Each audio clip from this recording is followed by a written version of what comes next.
What up? Velkommen til endnu en reaktionsvideo her på kanalen, og vi i dag, hvor vi prøver noget nyt, som I kan se. Headphones på. Ja, sir. Det er fordi, vi skal prøve at reagere til en video, hvor der rent faktisk er lyd på i dag. Jeg plejer altid bare at fjerne lyden, og så sætte noget baggrundsmusik ind over. I dag prøver jeg altså med høretelefoner for at se, om der rent faktisk kan give noget til videoen. Også fordi, nu ved jeg rent faktisk, at den video, skal se, er med en, der sidder og fortæller og snakker ind over videoen. Så det gør det måske lidt mere spændende for jer, der ser med derude. Også skud til Golden90, der har sat den her video sammen. Over 2 millioner views, fuldstændig vanvittigt. 18. juli sidste år blev den lagt op, så den er også rimelig ny. Så ja, der skal nok være en masse spændende at se her. I hvert fald, som altid, ligge nede i beskrivelsen. Skal vi ikke bare komme i gang med videoen? There have always been, and there will always be, controversial decisions made by referees in football games. Some are as a result of a minor error on the referee's part. However, some controversial calls seem so blatant that you nearly feel like the referee was paid to make a ridiculous call like that. In 2016, the video assistant referee was introduced in some leagues. Hvad var det, den sagde? 16? Like that. In 2016, 2016 allerede der kom var. Oh shit. The video det er ret vildt. Allerede så lang tid siden? Introduced in some leagues to help curtail controversial decisions by giving the referee extra pairs of eyes and more angles to examine the foul from than as virtual. Ja, det siger de jo. Og så ser vi så, hvordan det rent faktisk bliver brugt stadigvæk den dag i dag. Og så er vi sådan lidt, ja, det er alt super meget for var. All the major football leagues and tournaments have adopted this technology. Here we look at some of the most controversial decisions made during a football game. Jeg er spændt. Number 1. Sterling dive versus Denmark. Oh god. Vi starter ud med den her. We'll be starting with the most recent controversy in the world of football. Yep. The Sterling dive that the referee blew as a penalty for England in their Euro 2020 semi-final game against Denmark. Denmark had gone ahead in the 30th minute of the game with a brilliant free kick by Nico Damsgaard. God tider. Lidt sjovt, jeg sidder med en Chelsea-trøje på. Det er et engelsk hold. Det var dem, der slår os ud, men altså, det var England, der slog os ud, men ja, sådan det. England pulled one back 9 minutes later and dragged the game to extra time. It was in the first half of extra time that Sterling drove into the 18-yard box and fell to the ground when there was obviously no contact from Joachim Mæhle. The ref immediately blew for a penalty. Bullshit. And even after consulting the video assistant refs, he refused to change his decision. Jesus Christ, det var... After consulting the video assistant refs, kvaliteten på det gift der, let's go. Næsten lige så god kvalitet som det Sterling dive der, man. Hold da kæft. Refused to change his decision and would not go to the pitchside monitor to check for himself either. This controversial moment was a very huge one, as it pretty much lost Denmark the game. Yep. Although Kasper Schmeichel, the Danish goalie, saved Kane's spot kick, the England skipper scored from the rebound. Det er så klart. That goal sent England to the final. Number 2. Ja. Husker tydeligt, stadig ikke kommet helt over endnu. Fuck's sake. What could have been? What could have been? Goddamn.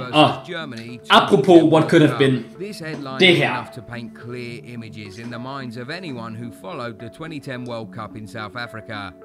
This was just a round of 16 game, but it ended up being one of the most memorable moments of the tournament. In the first half of the game, the star-studded Three Lions was already down 2-1 against a formidable Germany. However, in the 38th minute, Lampard struck a fine shot from outside the box and put England level. Or so they thought. And well, so we thought. So every commentator thought. So the coaching staff of both teams thought. So the fans thought. So everybody thought. We get it. Except the referee. The ball hit the crossbar and very evidently completely... Det er så vildt, fordi det er så absurd. Altså, det er så tydeligt, at den er inde. Det er ikke sådan, vi lige snakker et par centimeter. Bro, altså, come on. Det er vildt, man ikke kan se det også fra den vinkel. Og det der med, at den hopper op igen, og når jeg når at gribe den, inden at tage den ud. Altså, det er jo fuldstændig vanvittigt, at det der mål ikke bliver givet. Faktisk kriminelt nærmest, men ja, man kan så sige, det er måske lidt... altså, nu har vi lige set England, der fik en beslutning med sig. Måske det er meget fint, vi lige får en, hvor den går imod dem også. Ja. He crossed the line before it bounced back, and Neuer grabbed hold of it and continued play. Frank Lampard, who had already gone off to celebrate, was devastated when he didn't hear the referee's whistle. This was such a big moment in the history of modern football, as this was the main motivation to introduce technology to assist referees with decisions like this. 2 years later, goal line technology was introduced. Woo, let's go, goal line technology. Robert Hoyser scandal. Det må vi selvfølgelig sige. Det er en af de ting, der rent faktisk er nice, at der er blevet introduceret sådan teknologimæssigt i fodbold. Så ja, big up for den i hvert fald. Big up for den. Sometimes you watch a game and suspect that the match had been fixed because of the poor officiating. Most times it all ends as a suspicion, but well, not this time. Robert Hoyser, a German referee, was found guilty of taking a bribe of £46,000 and, wait for it, a television to make sure that Paderborn went through against match favourites Hamburg in a German Cup game. Bruh, et TV. Okay.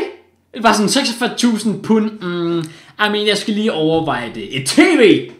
I'm fucking up, let's go, lad os køre det, boys, lad os fix den her kamp, easy done. Altså, okay. He do it. Well, Paderborn were 2 goals down, so Robert just awarded 2 ridiculous penalties against Hamburg, and even sent one of their players off. Anyway, Hoyser didn't get away with it as he was tried for his corruption and was given a 2-year, 5-month prison sentence. Number 4, Nigeria. 2,5 år. Eller 2 år og 5 måneder i hvert fald. Det er faktisk vildt, at man får så lidt for korruption. Et eller andet sted. Altså, det ved jeg ikke. Måske er det også meget at give ham. Det er måske nogen vil mene, at han slet ikke skal have fængselstid for sådan noget. Jeg synes, det er ret voldsomt, men ja. Okay, det vidste jeg faktisk ikke. Jeg har aldrig hørt om den her skandale før. Det er ret vildt, at der sådan, altså, det er jo ikke bare kontroversielt, det er jo decideret. Det er jo decideret forkert. Det er jo korruption, det er jo matchfixing. Det er jo ikke bare kontroversielt, det er legit fucked. Altså, okay, fair nok. Versus Cameroon, AFCON 2000 final.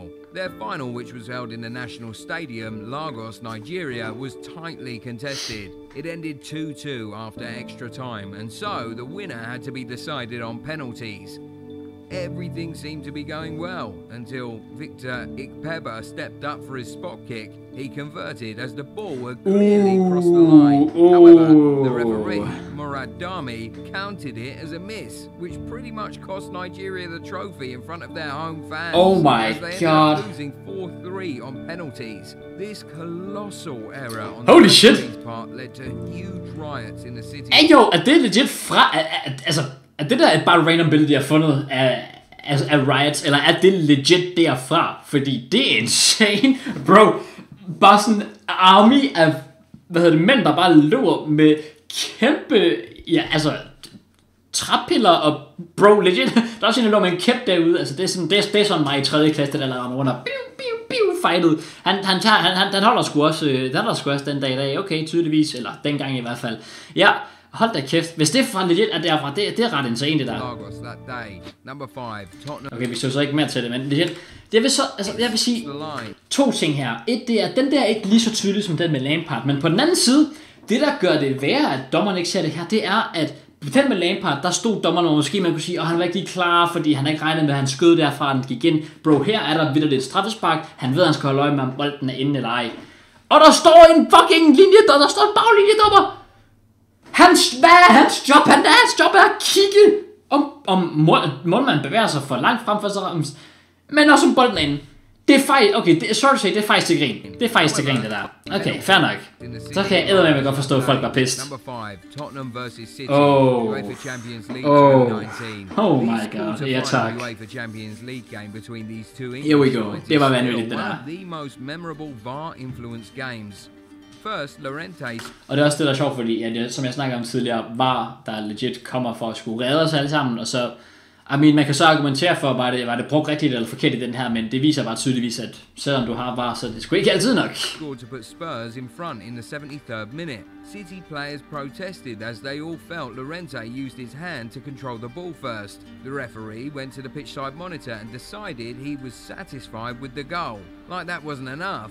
In addition, det forstår jeg faktisk ikke. Sterling thought he had equalised for the Manchester club and put them through. But after a few moments and a lot of celebration from City players and supporters, the goal was ruled out. Oh my god. Manchester City ended up losing the game 4-3. Yep. And Tottenham progressed and even made it all the way to the final. Number 6. Det er altså også bare vildt. Nu ser vi så ikke lige offsiden ordentligt her, men jeg forstår ikke, at den her Jeg synes, der er klart hånd på, men det er måske bare mig, I don't know. Men den der offside der, puha. Og også bare alle de jubelscener, der var, og så videre. Jubelscenerne, der bare gik amok, både trænere og spillere, og jeg ved ikke hvad. Og Pep Guardiola så bagefter bare ser, det er så loud, og så ham der bare er helt færdig hen i kulkælderen. Fucking kamp, man.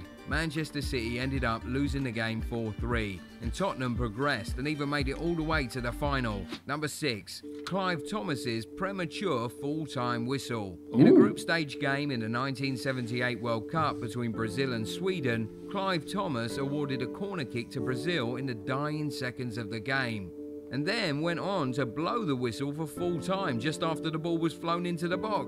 Anybody who watches football knows that is such an awkward time to blow the final whistle. Well, it was even worse because Zico went ahead to score from that corner, but it couldn't stand because the final whistle had already been blown. Oh my god! The game ended 1-1. Number 7. Nej!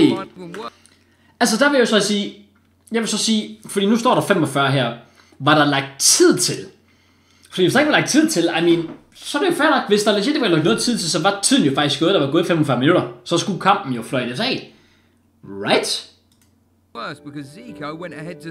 Jeg ved godt det her med, at man så siger, men det er selvfølgelig det lidt akavet at fløjte på et hjørnespark, men hvis det er det, man skulle? Jeg tror ikke, jeg kender nok kontekst faktisk til at kunne 10-100%, men jeg har aldrig hørt om den her før. Ret vildt er det med, at de scorer på det Brasilien. Okay, shit. The game ended 1-1. Number 7. Der har vi den. Selvfølgelig. Den gode gamle. World Cup qualifying game in 2009, France were a goal down to Ireland in extra time and on the brink of failing to qualify for the 2010 World Cup after making it to the final in the previous campaign. In the 102nd minute, France got a free kick. The ball was crossed into the box, but it seemed to have missed everybody and was going to go out for an Ireland goal kick. So, Thierry Henry, who was closest to the ball, stopped it from crossing the line by slapping it with his left hand. Putting a cross to William Gallas, who scored. Normally, the referee should have blown for a handball and awarded a free kick to Ireland. Instead, he let the goal stand. This decision was heavily controversial, as that goal was enough to deny Ireland a place in the 2010 World Cup. Number 8. Det er også vildt, også bare fordi det her med, at det er ikke sådan en lille hånd på bolden, ups, my guy tager sin hånd og gør sådan her, skubber den lige ind til siden, og så er der mål til Frankrig. Det er en af de helt store.